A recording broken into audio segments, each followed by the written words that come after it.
Bright സയൻസിൻ്റെ പുതിയൊരു ക്ലാസ്സിലേക്ക് സ്വാഗതം. നമ്മൾ ഇന്നത്തെയും പോലെ HSA സോഷ്യൽ സയൻസിൻ്റെ എക്കണോമിക്സ് ഭാഗത്തു നിന്നുള്ളൊരു ക്വസ്റ്റ്യൻ ആൻസർ ഡിസ്കഷനാണ് നമ്മളിന്ന് ചെയ്യാൻ പോകുന്നത്. നമ്മളിന്ന് എടുത്തിരിക്കുന്ന ടോപ്പിക് എന്ന് പറയുന്നത് ഇന്ത്യൻ ബാങ്കിങ് എന്നുള്ള ഭാഗമാണ്. ഓക്കെ, ഇപ്പം ഇതിനകത്ത് ചില ചോദ്യങ്ങളൊക്കെ നിങ്ങൾ മുൻപ് കേട്ടിട്ടുള്ളതാകാം, ചിലത് നിങ്ങൾക്ക് പരിചയമുള്ളതാകാം, ചിലത് പുതിയതാകാം. ഓക്കെ, അപ്പോൾ എന്നാലും മാക്സിമം നമ്മുടെ ക്ലാസ് മുഴുവൻ കാണാൻ ശ്രമിക്കാം. ഓക്കെ, അപ്പോൾ നമുക്ക് ക്ലാസ്സിലേക്ക് പോകാം. ഒന്നാമത്തെ ചോദ്യം ഇതാണ്: ഇന്ത്യയിൽ ആദ്യഘട്ട ബാങ്ക് ദേശസാൽക്കരണം നടന്ന തീയതി ഏതാണ്? ഒരു ഡേറ്റിനെ കുറിച്ചാണ് ചോദിച്ചിരിക്കുന്നത്. എന്താണ് ചോദ്യം? ബാങ്ക് ദേശസാൽക്കരണം ഇല്ലേ? ബാങ്ക് ദേശസാൽക്കരണത്തിന് മറ്റൊരു പേര് എന്താണ്? ബാങ്ക് നാഷണലൈസേഷൻ എന്നാണ്. എന്താണ് ബാങ്ക് നാഷണലൈസേഷൻ എന്ന് പറഞ്ഞു കഴിഞ്ഞാൽ, അതായത് നമ്മുടെ രാജ്യത്തുള്ള ഒരു പ്രൈവറ്റ് ബാങ്കിൻ്റെ ഓണർഷിപ്പ്, ഓക്കെ, ഒരു പ്രൈവറ്റ് ബാങ്കിൻ്റെ ഓണർഷിപ്പ് നമ്മുടെ ഗവൺമെൻറ് ഏറ്റെടുക്കുന്നതിനെയാണ് ദേശസാൽക്കരണം അല്ലെങ്കിൽ നാഷണലൈസേഷൻ എന്ന് പറയുന്നത്. ഓക്കെ, അപ്പം ഈ ബാങ്ക് ദേശസാൽക്കരണം ചെയ്യുന്നതിന് പിന്നിൽ ഒരുപാട് ഉദ്ദേശങ്ങളുണ്ട്.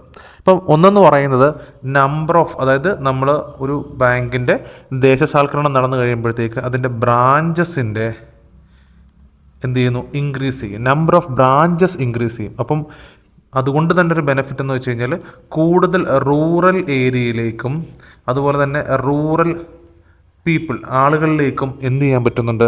കൂടുതൽ ബാങ്കിങ് സേവനങ്ങൾ എത്തിപ്പെടാൻ കഴിയുന്നുണ്ട്. ക്ലിയർ ആണല്ലോ? അപ്പം അതുകൊണ്ട് തന്നെ ബാങ്ക് ദേശസാൽക്കരണം എന്ന് പറയുന്നത് വളരെയധികം പ്രയോജനമുള്ളതാണ്. ഓക്കെ, അതുപോലെ തന്നെ കൂടുതൽ ക്രെഡിറ്റ് ഫെസിലിറ്റീസ് പ്രൊവൈഡ് ചെയ്യാൻ കഴിയുന്നുണ്ട്. കൂടുതൽ ക്രെഡിറ്റ് ഫെസിലിറ്റീസ് അല്ലെങ്കിൽ ക്രെഡിറ്റ് അസിസ്റ്റൻസ് കൊടുക്കുന്നുണ്ട്. അപ്പോൾ അതായത് ഇപ്പോൾ നമ്മൾ പറയുന്ന കർഷകർക്ക് കൂടുതൽ വായ്പകൾ കൊടുക്കാനുള്ള സൗകര്യം ഉണ്ടാകുന്നുണ്ട്. പിന്നെ കൂടുതൽ ഇൻസ്റ്റിറ്റ്യൂഷണലൈസ്ഡ് ആയിട്ടുള്ള എന്താ പറയുക ക്രെഡിറ്റ് സിസ്റ്റംസ് കുറച്ചും കൂടെ ബിഗ്ഗറാക്കാൻ പറ്റുന്നുണ്ട്. ഇപ്പോൾ ഉദാഹരണത്തിന് നമ്മളൊരു പ്രൈവറ്റ് ബാങ്ക് പ്രവർത്തിക്കുകയാണെന്നുണ്ടെങ്കിൽ ഈ പ്രൈവറ്റ് ബാങ്കിൻ്റെ ബ്രാഞ്ചസിൻ്റെ എണ്ണം ലിമിറ്റഡ് ആയിരിക്കും. പക്ഷേ അത് നാഷണലൈസ് ചെയ്യുമ്പോഴത്തേക്ക് എന്ത് ചെയ്യുന്നു? അത് ആ ബാങ്കിൻ്റെ ബ്രാഞ്ചസിൻ്റെ എണ്ണം വർദ്ധിക്കുന്നു. അത് കൂടുതൽ ആളുകളിലേക്ക് ബാങ്കിങ് ഓപ്പറേഷൻസ് എത്തുന്നതായിട്ട് നമുക്ക് കാണാൻ കിട്ടുന്നുണ്ട്. ഓക്കെ, അപ്പോൾ ഇതാണ് അതിൻ്റെ ഒരു ബെനിഫിറ്റ് എന്ന് പറയുന്നത്. നമുക്കിനി ആ ഡേറ്റ് നോക്കാം. ഡേറ്റ് എന്നാണ്? നമ്മുടെ രാജ്യത്ത് പ്രധാനമായിട്ട് 2 തവണ മാത്രമേ ബാങ്ക് നാഷണലൈസേഷൻ നടന്നിട്ടുള്ളൂ. അതിൽ ആദ്യത്തെ നാഷണലൈസേഷൻ നടക്കുന്ന ഡേറ്റ് എന്ന് പറയുന്നതിൽ 1969 ജൂലൈ 19 ഓക്കെ, ഇന്ത്യയിലെ ഒന്നാം ഘട്ട ബാങ്ക് ദേശസാൽക്കരണം 1969 ജൂലൈ 19 നടന്നത്. അന്നത്തെ നമ്മുടെ പ്രധാനമന്ത്രി ആരെന്ന് ചോദിച്ചു കഴിഞ്ഞാൽ ആരാണ്? അന്നത്തെ പ്രധാനമന്ത്രി ആരാണ്? ഇന്ദിരാഗാന്ധിയാണ് അന്നത്തെ പ്രധാനമന്ത്രി. അന്ന് ഏകദേശം, അതായത് 1969 14 ബാങ്കുകളാണ് നമ്മുടെ ഗവൺമെൻറ് ഏറ്റെടുത്ത് സർക്കാരിൻ്റെ ബാങ്ക് ആക്കിയത് അല്ലെങ്കിൽ നാഷണലൈസ്ഡ് ബാങ്ക് ആക്കിയത്. അന്നത്തെ പ്രസിഡന്റ് ആരെന്ന് ചോദിച്ചു കഴിഞ്ഞാൽ ആരാണ്? അന്നത്തെ പ്രസിഡന്റാണ് VV ഗിരി. നിങ്ങൾ കേട്ടിട്ടുണ്ടാവും ഈ നെയിം. അന്നത്തെ പ്രസിഡന്റ് VV ഗിരി. അന്നത്തെ RBI ഗവർണർ ആരെന്ന് ചോദിച്ചു കഴിഞ്ഞാൽ അത് LK ജാ ആണ് അന്നത്തെ റിസർവ് ബാങ്കിൻ്റെ ഗവർണർ എന്ന് പറയുന്നത്. ക്ലിയർ ആണല്ലോ? അപ്പം 1969 ജൂലൈ 19 ആദ്യത്തെ ദേശസാൽക്കരണം നടക്കുന്നത്. ഇനി രണ്ടാം ദേശസാൽക്കരണത്തെക്കുറിച്ച് ഞാൻ പറഞ്ഞല്ലോ, അത് നടക്കുന്നത് 1980 ഏപ്രിൽ 15 രണ്ടാം ഘട്ട ദേശസാൽക്കരണം നടക്കുന്നത്. അന്നത്തെ പ്രധാനമന്ത്രി ആരാണ്? സിമ്പിളല്ലേ? അന്നത്തെ പ്രധാനമന്ത്രിയാണ് ഇന്ദിരാഗാന്ധി. ഇന്ദിരാഗാന്ധിയാണ് അന്നത്തെ പ്രധാനമന്ത്രി. അന്നത്തെ പ്രസിഡന്റ് ആരെന്ന് ചോദിച്ചു കഴിഞ്ഞാൽ ആരാണ് അന്നത്തെ പ്രസിഡന്റ്? പ്രസിഡന്റ് ആരാണ്? അത് നീലം സഞ്ജീവ റെഡ്ഡി.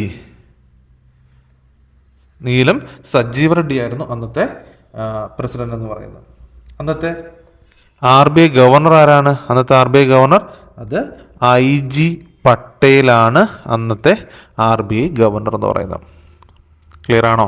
അപ്പം ഇത്രയാണ് ബാങ്ക് ദേശസാൽക്കരണവുമായിട്ട് ബന്ധപ്പെട്ട് നമ്മൾ ബേസിക് ആയിട്ട് അറിഞ്ഞിരിക്കേണ്ട കാര്യങ്ങൾ. ഫസ്റ്റ് ഓഫ് ഓൾ നമ്മൾ എന്തിനാണ് ബാങ്ക് ദേശസാൽക്കരണം എന്ന് മനസ്സിലാക്കണം. ചിലപ്പോൾ സ്റ്റേറ്റ്മെൻറ്റ് ടൈപ്പ് ചോദ്യത്തിനകത്ത് ചിലപ്പോൾ അങ്ങനൊരു ഭാഗം വന്നിരിക്കാം. കാരണം 1969 നിങ്ങൾ ശ്രദ്ധിക്കണം, 1969 ഒന്നാം ഘട്ട ദേശസാൽക്കരണത്തിന് ശേഷം അതിനുശേഷം ഉണ്ടായ 28 വർഷത്തിനുള്ളിൽ, ഇന്ന് വരെയുള്ളതല്ല, 1969 ദേശസാൽക്കരണം കഴിഞ്ഞ് 28 വർഷത്തിനുള്ളിൽ ഏകദേശം ബാങ്ക് ബ്രാഞ്ചുകളുടെ എണ്ണം 800% ഇൻക്രീസ് ചെയ്തത്. ക്ലിയർ ആവുന്നുണ്ടോ? അപ്പോൾ തന്നെ ഒന്ന് ആലോചിച്ച് നോക്കൂ, എത്ര ബാങ്ക് ബ്രാഞ്ച് 800% വർദ്ധിക്കുക എന്ന് പറയുമ്പോൾ എത്ര ആളുകൾക്ക് ബാങ്കിങ് സേവനങ്ങൾ ലഭിക്കുന്നുണ്ട്.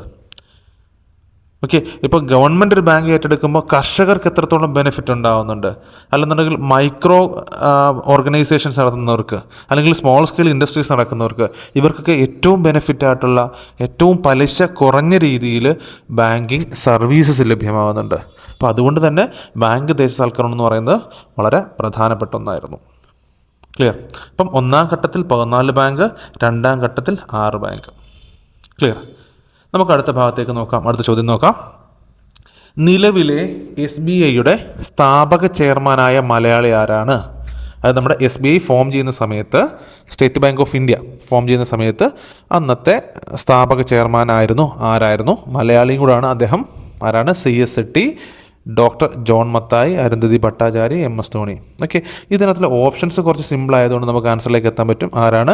ജോൺ മത്തായി ആണ് അന്നത്തെ, അതായത് SBI സ്ഥാപിക്കുന്ന സമയത്ത് സ്ഥാപക ചെയർമാൻ ജോൺ മത്തായി ആയിരുന്നു. ഈ ജോൺ മത്തായിയെക്കുറിച്ച് നമ്മൾ ഒരുപാട് കേട്ടിട്ടുണ്ടല്ലേ. അദ്ദേഹം ആരായിരുന്നു? ഇന്ത്യയിലെ ഫസ്റ്റ് റെയിൽവേ മിനിസ്റ്റർ ആയിരുന്നു. ഓക്കെ, ഇന്ത്യയുടെ ആദ്യത്തെ റെയിൽവേ മിനിസ്റ്റർ ആയിരുന്നു ആര്? ജോൺ മത്തായി. രണ്ടാമത്തെ ഫിനാൻസ് മിനിസ്റ്റർ ആയിരുന്നു ആര്? ഈ പറയുന്ന ജോൺ മത്തായി എന്ന് പറയുന്ന രണ്ടാമത്തെ ഫിനാൻസ് മിനിസ്റ്റർ ആയിരുന്നു ജോൺ മത്തായി. അതുപോലെ തന്നെ NCAER എന്ന് പറയുന്ന സ്ഥാപനത്തെക്കുറിച്ച് നിങ്ങൾ കേട്ടിട്ടുണ്ടോ? അതായത് നാഷണൽ കൗൺസിൽ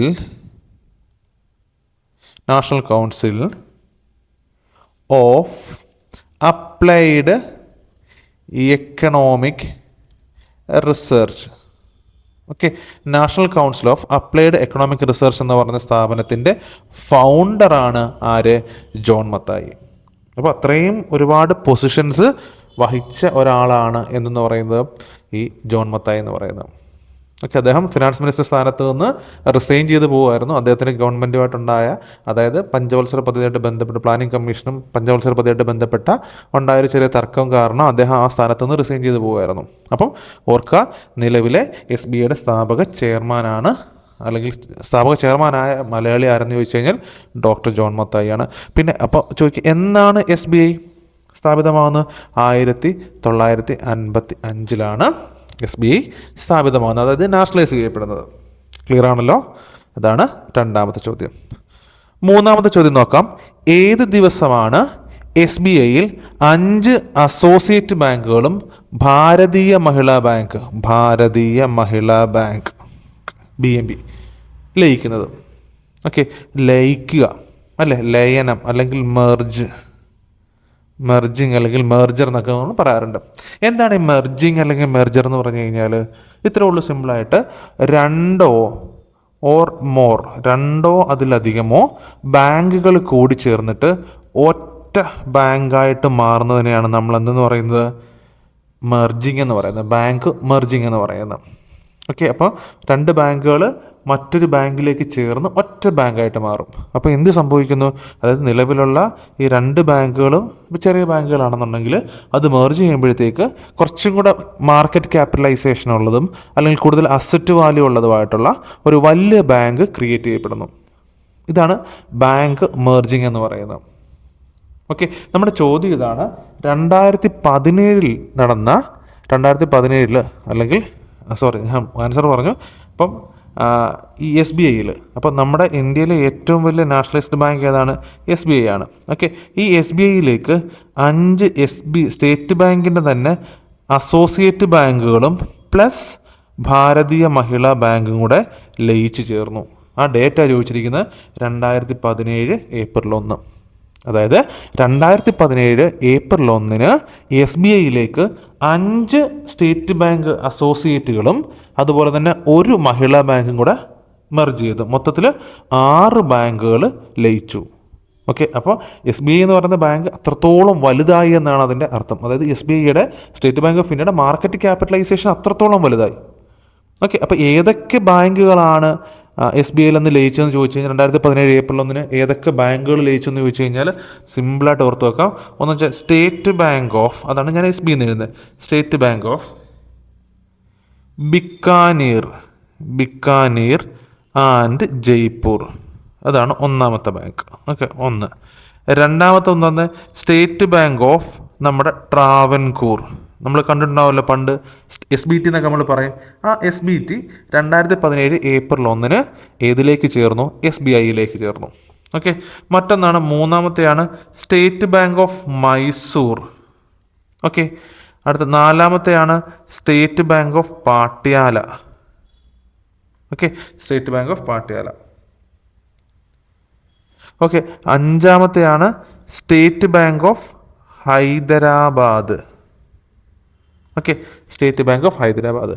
അപ്പോൾ മൊത്തം 5 അസോസിയേറ്റ് ബാങ്കുകളും പിന്നെ അതിനോടൊപ്പം എന്ത് ചെയ്യുന്നു? ഭാരതീയ മഹിളാ ബാങ്കും കൂടെ ഇതിലേക്ക് ചേർന്നു, SBIയിലേക്ക് ചേർന്നു.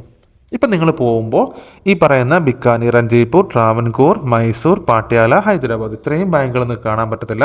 കാരണം ഇതെല്ലാം കൂടെ ഏതിലേക്ക് ചേർന്നു? SBIയിലേക്ക് ചേർന്നു. ക്ലിയർ ആണോ? അടുത്തൊരു ചോദ്യത്തിലേക്ക് പോകാം. അടുത്താണ് YONO cash. Okay, YONO cash സേവനം ഏത് വർഷം ആരംഭിച്ചു എന്നാണ് നമ്മുടെ ചോദ്യം. 2019 നമ്മളുടെ ആൻസർ. YONO cash. എന്താണ് യോനോ ക്യാഷ് എന്ന് പറഞ്ഞു കഴിഞ്ഞാൽ? യോനോ ക്യാഷ് SBI ആരംഭിച്ച ഒരു കാർഡ്ലെസ് ക്യാഷ് വിഡ്രോവൽ സിസ്റ്റമാണ് എന്തെന്ന് പറയുന്നത്? യോനോ ക്യാഷ് എന്ന് പറയുന്നത്. കാരണം നമ്മൾ യോനോ ആപ്പ് ഉപയോഗിക്കാറുണ്ട് അല്ലേ? മൊബൈൽ ആപ്പ് ഉപയോഗിക്കാറുണ്ട്. ഓക്കെ, ആ മൊബൈൽ ആപ്പിനകത്ത് കൊണ്ടുവന്ന ഒരു ഫെസിലിറ്റിയാണ് യോനോ ക്യാഷ് എന്ന് പറയുന്നത്. ഓക്കെ, അപ്പോൾ നമ്മൾ ആപ്പ് ഓപ്പൺ ചെയ്തിട്ട് യോനോ ക്യാഷ് വഴി നമ്മൾ എത്ര രൂപയാണ് നമ്മൾ വിഡ്രോ ചെയ്യുന്നത്? ഇപ്പോൾ നോർമലി വിഡ്രോ ചെയ്യാൻ പറ്റുന്ന 500 ഓർ അതിൻ്റെ മൾട്ടിപ്പിളാണ് നമുക്ക് എടുക്കാൻ പറ്റുന്നത്. മിനിമം നമുക്ക് 500 നമ്മൾ കൊടുക്കാൻ പറ്റുന്നത്. നമ്മൾ വിഡ്രോ ചെയ്യാനുള്ള തുക എത്രയാണെന്ന് കൊടുത്തതിന് ശേഷം നമുക്കൊരു റെഫറൻസ് നമ്പർ വരും. ഓക്കെ, എന്നിട്ട് നമ്മൾ ഈ റെഫറൻസ് നമ്പറിൻ്റെ ഒരു 4 മണിക്കൂർ വാലിഡിറ്റി ഉണ്ടാവും. നമ്മൾ റെഫറൻസ് നമ്പറുമായിട്ട് നമ്മൾ തൊട്ടടുത്ത ATMൽ പോവാം. ATMൽ പോയിട്ട് കാർഡ്ലെസ് ക്യാഷ് വിഡ്രോവൽ ഓപ്ഷൻ എടുക്കുക. യോനോ വഴിയുള്ള യോനോ ക്യാഷ് ഓപ്ഷൻ അല്ലെങ്കിൽ YONO cardless cash withdrawal option എടുത്തു കഴിഞ്ഞിട്ട് നമുക്ക് ഈ കിട്ടിയ റെഫറൻസ് നമ്പർ നമ്മൾ കൊടുത്തു കഴിഞ്ഞാൽ നമുക്ക് എന്തെടുക്കാൻ പറ്റും? നമുക്ക് ക്യാഷ് എടുക്കാൻ പറ്റും. ഓക്കെ, ഇൻ കേസ് നമ്മളിപ്പോൾ ഒരു സ്ഥലത്ത് പോകുമ്പോൾ നമ്മുടെ കയ്യിൽ ATM കാർഡില്ല, പക്ഷേ നമ്മളുടെ കയ്യിൽ ഈ ആപ്പ് ഉണ്ട് എന്നുണ്ടെങ്കിൽ നമുക്ക് ക്യാഷ് എടുക്കാൻ പറ്റും. അതായത് കാർഡില്ലാതെ ക്യാഷ് ATMൽ നമുക്ക് എടുക്കാൻ പറ്റും. അതിന് പറയുന്ന പേരാണ് യോനോ ക്യാഷ്. ഇത് SBI ആണ്. യോനോ എന്ന് കേൾക്കുമ്പോൾ തന്നെ നമുക്കറിയാം SBI ആണല്ലേ. അപ്പം SBIയുടെ സേവനമാണ് യോനോ ക്യാഷ് എന്ന് പറയുന്നത്. എന്നാണ് ആരംഭിച്ചത്? 2019 മാർച്ച് 16. ക്ലിയർ? അടുത്ത ചോദ്യം ഇതാണ്. ഇന്ത്യയിലെ ഏറ്റവും വലിയ രണ്ടാമത്തെ പൊതുമേഖലാ ബാങ്ക് ഏതാണെന്നാണ് നമ്മളുടെ ചോദ്യം. ഏതാണ് അത്? ബാങ്ക് ഓഫ് ബറോഡയാണ് രണ്ടാമത്തെ പൊതുമേഖലാ ബാങ്കുകൾ. അപ്പം നമ്മൾ നമ്മുടെ രാജ്യത്തെ ബാങ്കുകളെ പബ്ലിക് സെക്ടർ ബാങ്കുകളെന്നും പ്രൈവറ്റ് ബാങ്കുകളെന്നും രണ്ടായിട്ട് തരംതിരിച്ചിട്ടുണ്ട്. ഓക്കെ, അത് പബ്ലിക് സെക്ടർ ബാങ്ക് എന്ന് പറഞ്ഞു കഴിഞ്ഞാൽ ഒരു ബാങ്കിൻ്റെ ഷെയർ, ഇപ്പോൾ ഒരു ബാങ്കിൻ്റെ ഷെയറിൻ്റെ 50%-ലധികം, അതായത് 51% ഓർ മോർ, ഒരു ബാങ്കിൻ്റെ മൊത്തം ഷെയറിൻ്റെ 51% അല്ലെങ്കിൽ അതിൽ കൂടുതലോ ഗവൺമെൻറ്റിൻ്റേതാണെന്നുണ്ടെങ്കിൽ അത്തരം ബാങ്കുകളെ നമ്മൾ വിളിക്കുന്ന പേരാണ് പബ്ലിക് സെക്ടർ ബാങ്ക്. ക്ലിയർ? അതേസമയം ഒരു സ്വകാര്യ വ്യക്തിയുടെ ഉടമസ്ഥതയിലുള്ള ബാങ്ക് ആണെന്നുണ്ടെങ്കിൽ നമ്മളതിനെ പ്രൈവറ്റ് ബാങ്ക് എന്ന് വിളിക്കും. ഇപ്പോൾ പബ്ലിക് സെക്ടർ ബാങ്ക് നമ്മൾ SBI ആണ് ഇന്ത്യയിലെ ഏറ്റവും വലിയ പബ്ലിക് സെക്ടർ ബാങ്ക്. ഇന്ത്യയിലെ ഏറ്റവും കൂടുതൽ ബ്രാഞ്ചുള്ള ബാങ്ക് എന്ന് ചോദിച്ചാലും അത് സ്റ്റേറ്റ് ബാങ്ക് ഓഫ് ഇന്ത്യയാണ്. ഓക്കെ, നമ്മളുടെ ചോദ്യം ഇന്ത്യയിലെ രണ്ടാമത്തെ ഏറ്റവും വലിയ പബ്ലിക് സെക്ടർ ബാങ്ക് അല്ലെങ്കിൽ പൊതുമേഖലാ ബാങ്ക് അത് ഏതാണെന്ന് ചോദിച്ചു കഴിഞ്ഞാൽ ഏതാണ്? ബാങ്ക് ഓഫ് ബറോഡ ആണ്. ഓക്കെ, സെപ്റ്റംബർ 2024 പ്രകാരം ഇന്ത്യയിലെ ഏറ്റവും വലിയ രണ്ടാമത്തെ പൊതുമേഖലാ ബാങ്ക് എന്ന് പറയുന്നത് ഏതാണ്? അത് ബാങ്ക് ഓഫ് ബറോഡ ആണ്. ക്ലിയർ ആണോ? സെറ്റല്ലേ? നമുക്ക് അടുത്ത ചോദ്യത്തിലേക്ക് പോകാമല്ലോ. അടുത്ത ചോദ്യം ഇതാണ്. ഇന്ത്യയിലെ ബിഗ് ഫോർ ബാങ്കുകളിൽ ഏതാണ് ഉൾപ്പെടാത്തത്? Okay, big four. അപ്പം ഇന്ത്യയിലെ ഏറ്റവും വലിയ മാർക്കറ്റ് ക്യാപിറ്റലൈസേഷനുള്ള 4 ബാങ്കുകളുണ്ട്. ആ 4 ബാങ്കുകളാണ് നമ്മൾ ബിഗ് ഫോർ എന്ന് വിളിക്കുന്നത്. അപ്പം സ്വാഭാവികമായിട്ടും അതിനകത്ത് ഏതുണ്ട്? സ്റ്റേറ്റ് ബാങ്ക് ഓഫ് ഇന്ത്യ ഉണ്ട്. അതുപോലെ തന്നെ ഇന്ത്യയിലെ ഏറ്റവും വലിയ private bank HDFC bank. Okay, അതുണ്ട്, രണ്ടാമതുണ്ട്. പിന്നെ ഇന്ത്യയിലെ ഏറ്റവും വലിയ രണ്ടാമത്തെ പ്രൈവറ്റ് ബാങ്ക് ICICI ഉണ്ട്. പിന്നെ കൊടാക് മഹീന്ദ്ര ബാങ്ക്. ഇങ്ങനെ 4 ബാങ്കുകളുണ്ട്. 1, 2, 3, 4. ഈ 4 ബാങ്കുകളെ ചേർത്ത് വിളിക്കുന്ന പേരാണ് ബിഗ് 4 ബാങ്ക്സ്. ഓക്കെ, അപ്പോൾ ഏതൊക്കെയാണ്? ഒന്നാമത് വരുന്നത് ഇന്ത്യയിലെ ഒന്നാമത്തെ ഏറ്റവും വലിയ പൊതുമേഖലാ ബാങ്കായ SBI. ഇന്ത്യയിലെ ഏറ്റവും വലിയ പ്രൈവറ്റ് ബാങ്ക്, ഒന്നാമത്തെ ഏറ്റവും വലിയ പ്രൈവറ്റ് ബാങ്ക് HDFC ബാങ്ക്. പിന്നെ മൂന്നാമത് വരുന്ന ICICI, അത് രണ്ടാമത്തെ ഏറ്റവും വലിയ പ്രൈവറ്റ് ബാങ്കാണ്. പിന്നെ നാലാമത്തെ ബിഗ് 4 നാലാമത്തെ bank Kotak Mahindra bank. Okay, അപ്പോൾ ഇതിനകത്ത് ഏതൊക്കെയാണ് ഉൾപ്പെടാത്തത്? അപ്പം ഇതിനകത്ത് ആക്സിസ് ബാങ്കും പഞ്ചാബ് നാഷണൽ ബാങ്കും ഉൾപ്പെടുന്നില്ല. ക്ലിയർ?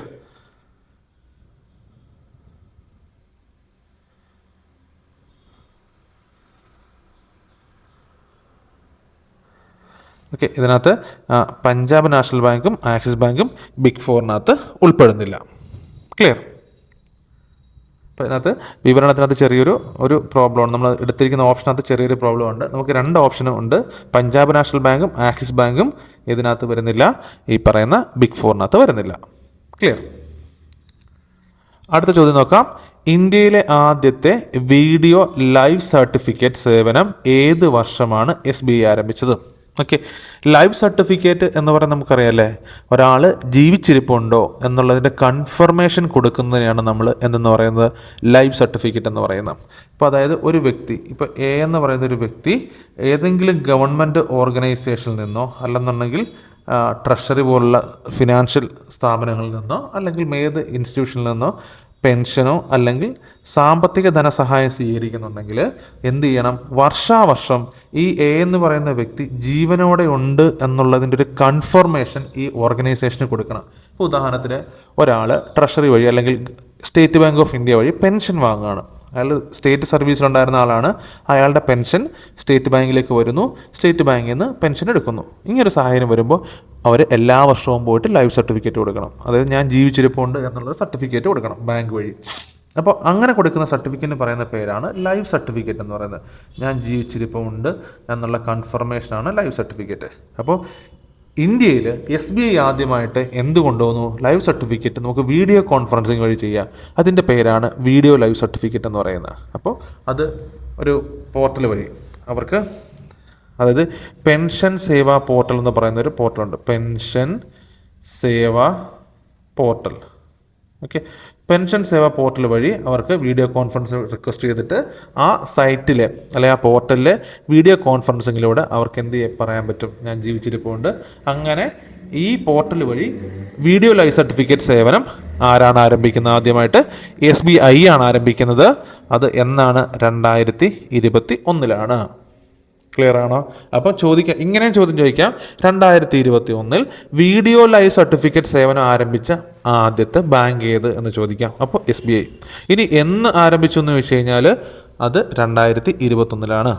ഇനി എന്താണ് വീഡിയോ ലൈവ് സർട്ടിഫിക്കറ്റ് സേവനം എന്ന് ചിലപ്പോൾ ചോദിക്കാം. അപ്പോഴും പറയുക, ഒരു പെൻഷൻ സേവാ പോർട്ടൽ വഴി എന്തിന് അപ്ലൈ ചെയ്യാം? ലൈവ് സർട്ടിഫിക്കറ്റിന് നമുക്ക് നേരിട്ട് ഹാജരാകാം. ഇൻ കേസ് ഇപ്പോൾ ഒരാൾക്ക് പെൻഷൻ വാങ്ങുന്ന ഒരാൾക്ക് ബാങ്കിൽ വരാനുള്ള പ്രയാസം ഉണ്ടെങ്കിൽ അവർക്ക് അവരുടെ ആധാറിൻ്റെ അല്ലെങ്കിൽ പാൻ കാർഡിൻ്റെ കോപ്പിയൊക്കെ ഉപയോഗിച്ചുകൊണ്ട് അവർക്ക് ഈ പോർട്ടൽ വഴി ലൈവ് സർട്ടിഫിക്കറ്റ് ചെയ്യാൻ പറ്റുന്നതാണ്.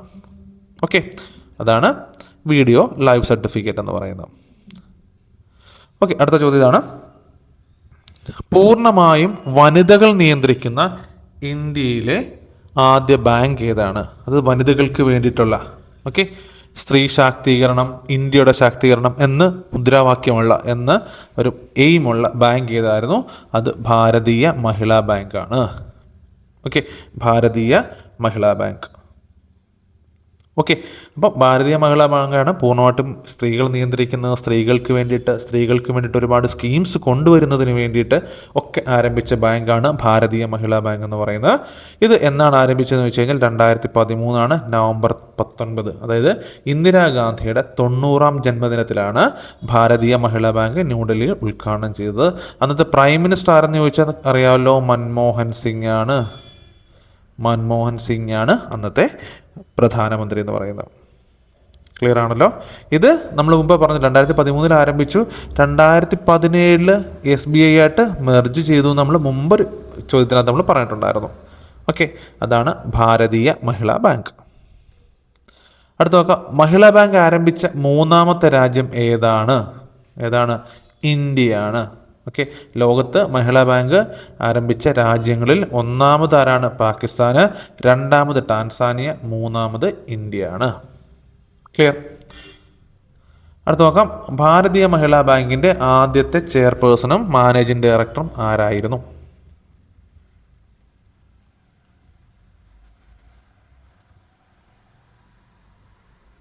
ആരാണ് അത്? ഉഷ അനന്തസുബ്രഹ്മണ്യനാണ്. ഭാരതീയ മഹിളാ ബാങ്കിൻ്റെ ആദ്യത്തെ ചെയർപേഴ്സൺ ആൻഡ് MD ഉഷ അനന്തസുബ്രഹ്മണ്യനാണ്. ഓക്കെ, അടുത്ത ചോദ്യം നോക്കാം, പൊതുമേഖലയിൽ നിന്ന് സ്വകാര്യ മേഖലയിലേക്ക് മാറിയ ആദ്യ ഇന്ത്യൻ ബാങ്ക് ഏതാണ്? നമ്മൾ ബാങ്ക് നാഷണലൈസേഷനെ കുറിച്ച് പറഞ്ഞപ്പോൾ നമ്മൾ പറഞ്ഞു പ്രൈവറ്റ് ബാങ്ക് എന്തായിട്ട് മാറുന്നു? പബ്ലിക് ബാങ്കായിട്ട് മാറുന്നു നമ്മൾ പറഞ്ഞു അല്ലേ. നമ്മുടെ സാധാരണ പ്രൈവറ്റ് ബാങ്ക് നാഷണലൈസ്ഡ് ബാങ്കായിട്ട് മാറുന്നു. ഇവിടെ പബ്ലിക്കിൽ നിന്ന് പ്രൈവറ്റായിട്ട് മാറിയ ആദ്യത്തെ ബാങ്ക് ഏതെന്നാണ് നമ്മളുടെ ചോദ്യം. ഏതാണ്? IDBI ബാങ്കാണ്. ഓക്കെ, IDBI ബാങ്കാണ്. ഓപ്ഷൻസ് വെച്ച് നമുക്ക് എഴുതാൻ പറ്റും ആൻസർ. അപ്പോൾ നമുക്ക് ഡീറ്റെയിൽസിലൊന്ന് പറയാം. IDBI ബാങ്ക് LIC IDBI ബാങ്കിൻ്റെ 51% ഓഹരി സ്വന്തമാക്കിയതോടെ 2019 ജനുവരി 21 മുതൽ IDBI ബാങ്ക് പൊതുമേഖലാ പദവി നഷ്ടപ്പെടുത്തി. അത് നമ്മൾ മുമ്പ് പറഞ്ഞായിരുന്നല്ലോ, ഗവൺമെൻറ് 51% ഷെയർ വാങ്ങുമ്പോൾ, ഗവൺമെൻറ്റാണ് വാങ്ങുന്നുണ്ടെങ്കിൽ അത് നാഷണലൈസ്ഡ് ബാങ്ക്. ഓക്കെ, മറ്റൊരു ഓർഗനൈസേഷൻ ആണെന്നുണ്ടെങ്കിൽ ബാങ്കിൻ്റെ 51% ഷെയർ മറ്റൊരു ഓർഗനൈസേഷൻ വാങ്ങിക്കഴിഞ്ഞാൽ ആ ബാങ്ക് പ്രൈവറ്റ് ബാങ്കാണ്. അപ്പോൾ LIC 51% ഓഹരി സ്വന്തമാക്കിയപ്പോഴത്തേക്ക് നമ്മളുടെ IDBI എന്ന് പറയുന്ന നാഷണലൈസ്ഡ് ബാങ്ക് എന്തായിട്ട് മാറി? പ്രൈവറ്റ് ബാങ്കായിട്ട് മാറി. ക്ലിയർ ആണോ? ഇനി നമുക്ക് ചില കാര്യങ്ങൾ നോക്കാം. ഇന്ത്യയിലെ ഏറ്റവും ICICI ബാങ്ക് എന്ന് പറയുന്നത് ഇന്ത്യയിലെ സെക്കൻഡ് ലാർജസ്റ്റ് പ്രൈവറ്റ് ബാങ്കാണ്. ഇന്ത്യയിലെ സെക്കൻഡ് ലാർജസ്റ്റ് പ്രൈവറ്റ് ബാങ്കാണ് ICICI ബാങ്ക് എന്ന് പറയുന്നത്. ഇന്ത്യയിലെ ഫസ്റ്റ് ലാർജസ്റ്റ് പ്രൈവറ്റ് ബാങ്ക് ഏതാണ്? അത് HDFC ബാങ്കാണ്. ഇന്ത്യയിലെ 1ാം സ്ഥാനത്ത് നിൽക്കുന്ന ഏറ്റവും വലിയ പ്രൈവറ്റ് ബാങ്ക് HDFC ബാങ്കാണ്. അതുപോലെ തന്നെ second largest public sector bank അതേതാണ്? ബറോഡ ബാങ്കാണ്. ഓക്കെ, ഫസ്റ്റ് ഏതാണ്? പബ്ലിക് ബാങ്കിനകത്ത് ഏതാ ഫസ്റ്റ് വരുന്നത്? അത് SBI ആണ്. ക്ലിയർ ആണോ? ഇനി ചോദിക്കും സെക്കൻഡ് ലാർജസ്റ്റ് ബാങ്ക് എന്ന് ചോദിച്ചാൽ അത് HDFC ബാങ്കാണ് കേട്ടോ. സെക്കൻഡ് ലാർജസ്റ്റ് ബാങ്ക് എന്ന് പറയുന്നത് HDFC ബാങ്കാണ്. ഓക്കെ, അടുത്ത് നോക്കാം, ഇന്ത്യയിൽ ഇൻ്റർനെറ്റ് ബാങ്കിങ് സംവിധാനം ആരംഭിച്ച ബാങ്ക് ഏതാണ്? അത് ICICI ബാങ്കാണ്. 1998 ഇന്ത്യയിൽ ആദ്യമായി ഇൻ്റർനെറ്റ് ബാങ്കിങ് സംവിധാനം ഏത് ബാങ്ക് ആരംഭിച്ചു? ICICI ബാങ്ക് ആരംഭിച്ചു. ക്ലിയർ. അടുത്ത് നോക്കാം, ICICI ബാങ്കിൻ്റെ ആദ്യ വനിതാ ചെയർപേഴ്സൺ ആരായിരുന്നു? അത് ചന്ദ കൊച്ചാർ ആയിരുന്നു. ICICI ബാങ്കിൻ്റെ ആദ്യ വനിതാ ചെയർപേഴ്സൺ ചന്ദ കൊച്ചാർ ആയിരുന്നു. അതൊക്കെ നമുക്ക് റിപ്പീറ്റഡായിട്ട് ചോദിച്ചിട്ടുള്ള ചോദ്യങ്ങളായിരുന്നു അതെല്ലാം. ഓക്കെ, അടുത്ത് നോക്കാം, പൂർണ്ണമായും ഇന്ത്യൻ മൂലധനം ഉപയോഗിച്ച് സ്ഥാപിതമായ ആദ്യത്തെ ഇന്ത്യൻ ബാങ്ക് അത് ഏതാണ്? PNB അല്ലെങ്കിൽ പഞ്ചാബ് നാഷണൽ ബാങ്കാണ്. ഓക്കെ, അപ്പം 1894 സ്ഥാപിതമായ പഞ്ചാബ് നാഷണൽ ബാങ്ക്, അതിൻ്റെ സ്ഥാപകൻ ആരാണ്? ലാലാ ലജ്പത് റായ് ആയിരുന്നു. അതാണ് പൂർണ്ണമായിട്ടും തദ്ദേശീയ മൂലധനത്തിൽ നമ്മളുടെ ഇന്ത്യൻ അസറ്റിൽ, നമ്മുടെ ഇന്ത്യൻ ക്യാപിറ്റലിൽ ഫോം ചെയ്യപ്പെട്ട ആദ്യത്തെ ബാങ്ക് പഞ്ചാബ് നാഷണൽ ബാങ്ക് ആയിരുന്നു. നമ്മൾ അന്ന് പറഞ്ഞിരുന്ന ഫസ്റ്റ് സ്വദേശി ബാങ്ക് ഓഫ് ഇന്ത്യ, ഫസ്റ്റ് സ്വദേശി ബാങ്ക് ഓഫ് ഇന്ത്യ, ഇതൊരു SSCയിലെ ചോദ്യമാണ്. ഫസ്റ്റ് സ്വദേശി ബാങ്ക് ഓഫ് ഇന്ത്യ എന്നറിയപ്പെടുന്ന ഏതാണ്? അത് പഞ്ചാബ് നാഷണൽ ബാങ്കാണ്. എന്നാണ് പഞ്ചാബ് നാഷണൽ ബാങ്ക് നാഷണലൈസ് ചെയ്യപ്പെടുന്നത്? 1969 PNB ദേശസാൽക്കരിക്കപ്പെട്ടത്. Okay, clear. അപ്പോൾ പി എൻ ബിയെ കുറിച്ച് പറയുമ്പോൾ 1894 സ്ഥാപിതമാകുന്നത്. സ്ഥാപകൻ ആരാണ്? ലാലാ ലജ്പത് റായി ആണ്. അതുപോലെ തന്നെ പൂർണ്ണമായും തദ്ദേശീയ മൂലധനത്തിൽ നമ്മുടെ ഇന്ത്യയുടെ ക്യാപിറ്റൽ കൊണ്ട് ആരംഭിച്ച ആദ്യത്തെ ബാങ്കാണ്. പിന്നെ മറ്റൊരു ചോദ്യം മുൻപ് ചോദിച്ചിട്ടുള്ളത്, ഫസ്റ്റ് സ്വദേശി ബാങ്ക് ഓഫ് ഇന്ത്യ എന്നറിയപ്പെടുന്നത് ഏത് ബാങ്കാണ്? അത് പഞ്ചാബ് നാഷണൽ ബാങ്കാണ്. ക്ലിയർ ആണല്ലോ. അടുത്ത് നോക്കാം. അടുത്താണ് preventive vigilance portal. Preventive vigilance portal ആരംഭിച്ച ബാങ്ക് ഏതാണ്? അത് പഞ്ചാബ് നാഷണൽ ബാങ്കാണ്. പ്രിവെൻറ്റീവ് വിജിലൻസ് പോർട്ടൽ അല്ലേ. എന്താണ് വിജിലൻസ് എന്ന് പറയാൻ നമുക്കറിയാം അല്ലേ? Vigilance, okay. വിജിലൻസ് എന്ന് വെച്ചാൽ എന്താണ്? അപ്പോൾ ഇതൊരു വിജിലൻസ് എന്ന് നമ്മൾ നോർമലി പറയുകയാണെന്നുണ്ടെങ്കിൽ ഒരു ഏജൻസിയാണ് അല്ലേ. ആ ഏജൻസി എന്തിനു വേണ്ടിയാണ് പ്രവർത്തിക്കുന്നത്? ഒരു സ്ഥാപനത്തിൽ അല്ലെങ്കിൽ ഗവൺമെൻറ് ഓർഗനൈസേഷൻ്റെ പ്രവർത്തനങ്ങൾ കൃത്യമായിട്ട് ഓഡിറ്റ് ചെയ്യണം. എന്തിനു വേണ്ടിയിട്ടാണ്? അവിടെ നടക്കുന്ന ആക്ടിവിറ്റീസ് അഴിമതിരഹിതമാണ്, അവിടെ സാമ്പത്തിക ക്രമക്കേടുകൾ നടക്കുന്നില്ല, അവിടുത്തെ ഓപ്പറേഷൻസ് ട്രാൻസ്പെറൻ്റ് ആണ്. ഓക്കെ, ഇതൊക്കെ ഉറപ്പ് വരുത്തുന്നതിന് വേണ്ടിയിട്ടാണ് വിജിലൻസ് എന്ന് പറയുന്ന സ്ഥാപനം നിലനിൽക്കുന്നത്. അതുപോലെ എന്തെങ്കിലും അഴിമതി പ്രവർത്തനം നടത്തിയാലോ സാമ്പത്തിക ക്രമക്കേട് കാണിച്ചാലോ അത് കണ്ടെത്തി അതിനെക്കുറിച്ച് അന്വേഷിച്ച് കൃത്യമായ നടപടിയെടുക്കുക എന്നുള്ള ഉത്തരവാദിത്വം കൂടിയുള്ള സ്ഥാപനമാണ് ഇതെന്ന് പറയുന്നത് വിജിലൻസ് എന്ന് പറയുന്നത്. ഓക്കെ, അപ്പോൾ ഇവിടെ വിജിലൻസ്, പ്രിവെൻറ്റീവ് വിജിലൻസ് പോർട്ടൽ എന്ന് പറഞ്ഞാൽ എന്താണ്? ഓക്കെ, ഇതെന്ന് വെച്ച് കഴിഞ്ഞാൽ ഒരു ബാങ്ക് സ്റ്റാഫിൻ്റെ അക്കൗണ്ടബിലിറ്റിയും ഒരു ബാങ്കിൻ്റെയും ബാങ്ക് സ്റ്റാഫുകളുടെയും അക്കൗണ്ടബിലിറ്റിയും ട്രാൻസ്പെറൻസിയും ഒന്ന് എൻഹാൻസ് ചെയ്യുന്നതിന് വേണ്ടിയിട്ട് ആരംഭിച്ച ഒരു പോർട്ടലാണ് എന്തെന്ന് പറയുന്നത് പ്രിവെൻറ്റീവ് വിജിലൻസ് പോർട്ടൽ എന്ന് പറയുന്നത്. ഓക്കെ, ഇത് ആരംഭിച്ച ആദ്യത്തെ ബാങ്ക് ഏതാണ്? അത് പഞ്ചാബ് നാഷണൽ ബാങ്കാണ് ആദ്യമായിട്ട് പ്രിവെൻറ്റീവ് വിജിലൻസ് പോർട്ടൽ എന്ന് പറയുന്നൊരു സംവിധാനം കൊണ്ടുവരുന്നത്. ക്ലിയർ. അടുത്ത ചോദ്യം നോക്കാം. Nedungadi bank. Okay, Nedungadi bank 2003 ഏത് ബാങ്കാണ് ഏറ്റെടുത്തത്? ഏത് ബാങ്കിലേക്കാണ് എന്താ പറയുന്നത് 2003 നെടുങ്ങാടി ബാങ്ക് വന്നു ചേർന്നത്? അത് ഏതാണ്? പഞ്ചാബ് നാഷണൽ ബാങ്കാണ്. നെടുങ്ങാടി ബാങ്കിനെ കുറിച്ച് പറയുകയാണെന്നുണ്ടെങ്കിൽ ദക്ഷിണേന്ത്യയിലെ ആദ്യത്തെ സ്വകാര്യ ബാങ്കാണ് നെടുങ്ങാടി ബാങ്ക് എന്ന് പറയുന്നത്. അത് 2003 പഞ്ചാബ് നാഷണൽ ബാങ്ക് ഏറ്റെടുത്തു. ക്ലിയർ. അടുത്ത് നോക്കാം. തിരുവനന്തപുരം ജില്ലയിലെ ലീഡ് ബാങ്ക് ഏതാണ്? ഓക്കെ, ലീഡ് ബാങ്ക് നമുക്ക് നോക്കാം. ലീഡ് ബാങ്ക് എന്ന് പറഞ്ഞാൽ എന്താണെന്ന് നമുക്ക് നോക്കാം. ഓക്കെ, ലീഡ് ചെയ്യുന്ന ബാങ്ക് ലീഡ് ബാങ്ക് എന്ന് നമുക്ക് കുറച്ച് സിമ്പിളായിട്ട് പറയാം, ഡീറ്റെയിൽ ആയിട്ട് നമുക്ക് പോകാം. ആക്ച്വലി ഈ ലീഡ് ബാങ്ക് എന്ന് പറയുന്നൊരു സിസ്റ്റമാണ്. അതായത് reserve bank of India RBI 1969 കൊണ്ടുവന്ന ഒരു സിസ്റ്റമാണ് ലീഡ് ബാങ്ക് സിസ്റ്റം. ഓക്കെ, അപ്പോൾ ഒന്നുകൂടെ ഫസ്റ്റ് പോയിന്റ് എന്ന് പറയുന്നത് എന്താണ്? ലീഡ് ബാങ്ക് സിസ്റ്റം കൊണ്ടുവന്നത് ആരാണ്? റിസർവ് ബാങ്ക് ഓഫ് ഇന്ത്യയാണ്. എന്നാണ് കൊണ്ടുവന്നത്? 1969. ഓക്കെ, ഇനി നമുക്ക് എന്താണ് ലീഡ് ബാങ്ക് സിസ്റ്റം എന്ന് നോക്കാം.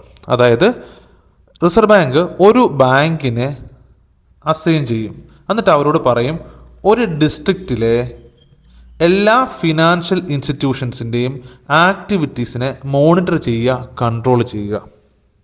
ഓക്കെ, അപ്പോൾ എന്താണ് പറയുന്നത്? ആദ്യം റിസർവ് ബാങ്ക് എന്ത് ചെയ്യുന്നു? റിസർവ് ബാങ്ക് ഒരു സ്ഥാപനത്തെ, അതായത് റിസർവ് ബാങ്ക് എന്ന് പറയുന്നത് ഒരു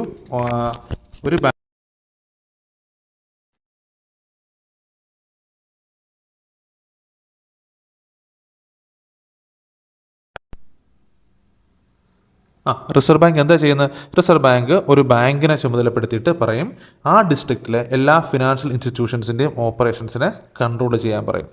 അങ്ങനെ ചുമതലപ്പെടുത്തുന്ന ബാങ്കുകൾക്ക് പറയുന്ന പേരാണ് ലീഡ് ബാങ്ക് എന്ന് പറയുന്നത്. ഓക്കെ, ഇപ്പോൾ ഉദാഹരണം നമ്മൾ എടുക്കുകയാണെന്നുണ്ടെങ്കിൽ തിരുവനന്തപുരം ജില്ല. ഓക്കെ, ഇപ്പോൾ തിരുവനന്തപുരം ജില്ല എടുക്കുകയാണെന്നുണ്ടെങ്കിൽ തിരുവനന്തപുരം ജില്ലയിലെ ലീഡ് ബാങ്ക് ഏതാണെന്ന് വെച്ച് കഴിഞ്ഞാൽ ഇന്ത്യൻ ഓവർസീസ് ബാങ്കാണ് തിരുവനന്തപുരം ജില്ലയിലെ ലീഡ് ബാങ്ക്. ഓക്കെ, അപ്പോൾ എന്ത് ചെയ്യും? ഇന്ത്യൻ ഓവർസീസ് ബാങ്കിൻ്റെ ഡ്യൂട്ടി എന്തൊക്കെയായിരിക്കും? അവർ ആ തിരുവനന്തപുരം ജില്ലയിലെ എല്ലാവിധ ക്രെഡിറ്റ് ഇൻസ്റ്റിറ്റ്യൂഷൻസിനെ നോക്കും.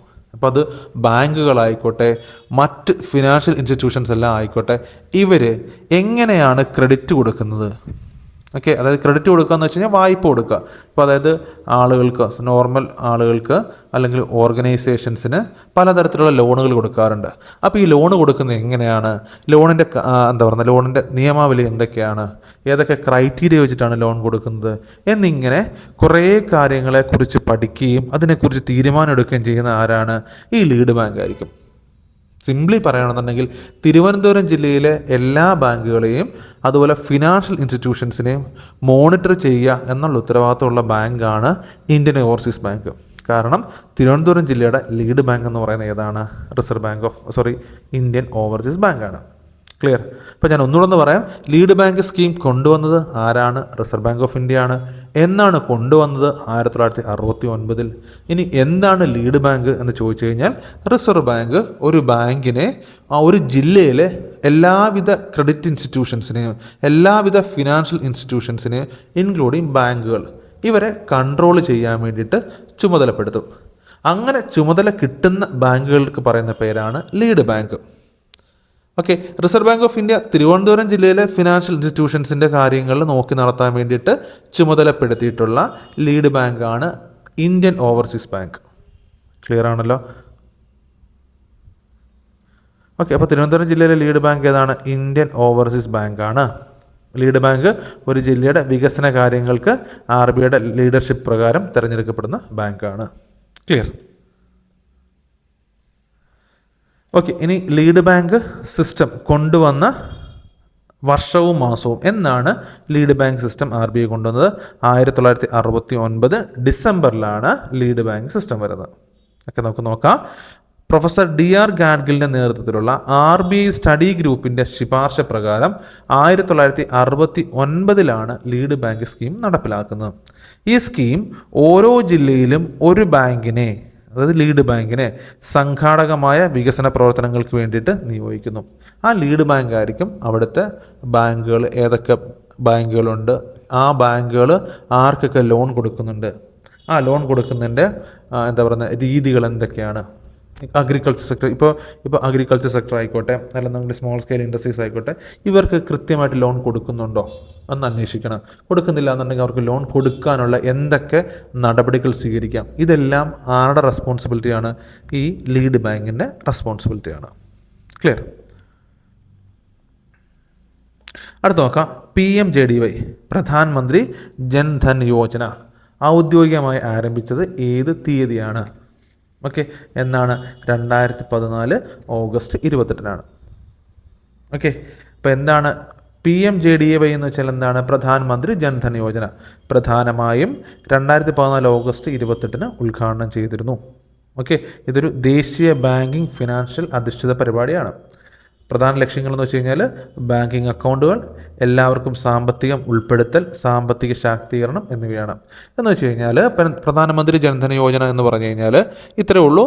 രാജ്യത്ത് ബാങ്ക് അക്കൗണ്ട് ഇല്ലാത്ത ആളുകൾക്ക് സൗജന്യമായിട്ടോ അല്ലെന്നുണ്ടെങ്കിൽ 1 രൂപയ്ക്കോ ബാങ്ക് അക്കൗണ്ടുകൾ ഓപ്പൺ ചെയ്യുന്ന പദ്ധതിയാണ് എന്തെന്ന് പറയുന്നത്, ഈ പറയുന്ന PMJDY അല്ലെന്നുണ്ടെങ്കിൽ പ്രധാനമന്ത്രി ജൻധൻ യോജന എന്ന് പറയുന്നത്. അപ്പം ഇത് ഇങ്ങനെ ബാങ്ക് അക്കൗണ്ട് ഓപ്പൺ ചെയ്യുന്നത് വഴി എല്ലാവർക്കും അക്കൗണ്ട് വരും. അതുപോലെ എല്ലാവർക്കും സാമ്പത്തിക ഉൾപ്പെടുത്തൽ അല്ലെങ്കിൽ financial inclusion. Okay. Financial inclusion അതായത് നമ്മുടെ രാജ്യത്തിൻ്റെ സാമ്പത്തിക സെക്ടറിലേക്ക് എല്ലാ ആളുകളെയും ഒരുപോലെ ഉൾപ്പെടുത്തുക എന്നുള്ളതാണ്. കാരണം നമ്മൾ കൊടുക്കാൻ പോകുന്ന സർവീസുകളെല്ലാം ബാങ്കിങ് ത്രൂ ചെയ്യുക. അപ്പോൾ ബാങ്കിങ് ത്രൂ നമ്മൾ ഗവൺമെൻറ് എല്ലാ സർവീസുകളും കൊടുക്കുമ്പോൾ എല്ലാ സർവീസുകളും എല്ലാവർക്കും ലഭ്യമാകണം. അതിനു വേണ്ടിയിട്ടാണ് എന്ത് കൊണ്ടുവരുന്നത്? ഈ പറയുന്ന പ്രധാനമന്ത്രി ജൻധൻ യോജന കൊണ്ടുവരുന്നത്. ഇപ്പം ഞാൻ പറയുകയാണ്, ഇപ്പം നിങ്ങൾ ഫിനാൻഷ്യൽ ഇൻക്ലൂഷന് എൻ്റെ ഒരു ഇമ്പോർട്ടൻസ് ഞാൻ പറഞ്ഞുതരാം. ഇപ്പം നമ്മൾ നോക്കിക്കഴിഞ്ഞാൽ, നമ്മൾ ഒരു തട്ടുകടയിൽ പോയി കഴിഞ്ഞാൽ, നമ്മൾ നടക്കുന്ന ഒരു സ്ട്രീറ്റിൽ പോയി നമ്മൾ തട്ടുകടയിൽ ചെന്നിട്ട് എന്തെങ്കിലും ഒരു സാധനം പർച്ചേസ് ചെയ്യുമ്പോൾ അവിടെ നമുക്ക് UPI QR കോഡുകൾ കാണാൻ പറ്റും. ഇതുപോലെ തന്നെ നമ്മൾ ഒരു വലിയ സൂപ്പർ മാർക്കറ്റിൽ പോയി സാധനം മേടിക്കുമ്പോഴും അവിടെയും ഒരു UPI QR കോഡുണ്ട്. മനസ്സിലാകുന്നുണ്ടോ? അതായത് നമ്മളുടെ രാജ്യത്തിൻ്റെ ഫിനാൻഷ്യൽ സർവീസസ് എല്ലാ ആളുകളിലേക്കും എത്തിക്കുക എന്നുള്ളതാണ്. നമ്മൾ കപ്പലണ്ടി വാങ്ങാൻ പോകുമ്പോഴും അവിടെ QR കോഡുണ്ട്. നമ്മൾ ഗോൾഡ് വാങ്ങാൻ പോകുമ്പോഴും അവിടെ QR കോഡുണ്ട്. അപ്പം ഏത് സെക്ടർ ആയിക്കോട്ടെ, ഈവൻ സ്മോൾ ഓർ ബിഗർ, എന്ത് ബിസിനസ് ആണെങ്കിലും ശരി, അവരെ എല്ലാ ആളുകളെയും അവർക്ക് എല്ലാവർക്കും, നമ്മൾ പാവപ്പെട്ടവരായിക്കോട്ടെ പണക്കാരായിക്കോട്ടെ, അവർക്ക് എല്ലാവർക്കും നമ്മളുടെ രാജ്യത്തിൻ്റെ ഫിനാൻഷ്യൽ സർവീസസിലേക്ക് അവരെല്ലാവരും ഒരുമിച്ച് ഉൾക്കൊള്ളിക്കുക, ഫിനാൻഷ്യൽ ഇൻക്ലൂഷൻ കൊണ്ടുവരിക. അങ്ങനെ ആ ലക്ഷ്യത്തോടു കൂടി പ്രധാനമന്ത്രി നരേന്ദ്രമോദി കൊണ്ടുവന്ന പദ്ധതിയാണ് PMJDY, അല്ലെന്നുണ്ടെങ്കിൽ പ്രധാനമന്ത്രി ജൻധൻ യോജന എന്ന് പറയുന്നത്. ഇതൊരു സാമ്പത്തിക ശാക്തീകരണം കൂടിയാണ്. ക്ലിയർ ആവുന്നുണ്ടല്ലോ? അപ്പം ക്ലിയർ ആണേ. അപ്പം നമ്മൾ ഈ ബാങ്കിങ്ങുമായിട്ട് ബന്ധപ്പെട്ട ഒരു 20 ചോദ്യങ്ങൾ നമ്മൾ ഡിസ്കസ് ചെയ്തിട്ടുണ്ട്. അപ്പം നിങ്ങൾ ഈ ക്ലാസ്സുകൾ ഫുള്ള് കേൾക്കുക. ഈ ക്ലാസ്സുകളെക്കുറിച്ചുള്ള നിങ്ങളുടെ ജെന്യുവനായിട്ടുള്ള ഒപ്പീനിയൻ നമ്മളെ അറിയിക്കുക. കമൻ്റായിട്ട് നിങ്ങൾക്ക് പോസ്റ്റ് ചെയ്യാം. പിന്നെ ഈ ക്ലാസ് ബെനിഫിറ്റ് ആണെന്ന് നിങ്ങൾക്ക് തോന്നുന്നുണ്ടെങ്കിൽ നിങ്ങൾക്ക് നിങ്ങളുടെ സുഹൃത്തുക്കളിലേക്ക് ഷെയർ ചെയ്യാം. പിന്നെ നമ്മളെ ഒന്ന് സപ്പോർട്ട് ചെയ്യാം. ഓക്കെ, അപ്പോൾ എല്ലാവരും നന്നായിട്ട് പഠിക്കുക, നല്ല മാർക്ക് സ്കോർ ചെയ്യുക, നല്ലൊരു ഭാവി എല്ലാവർക്കും ഉണ്ടാവട്ടെ. ആശംസകൾ. Thank you.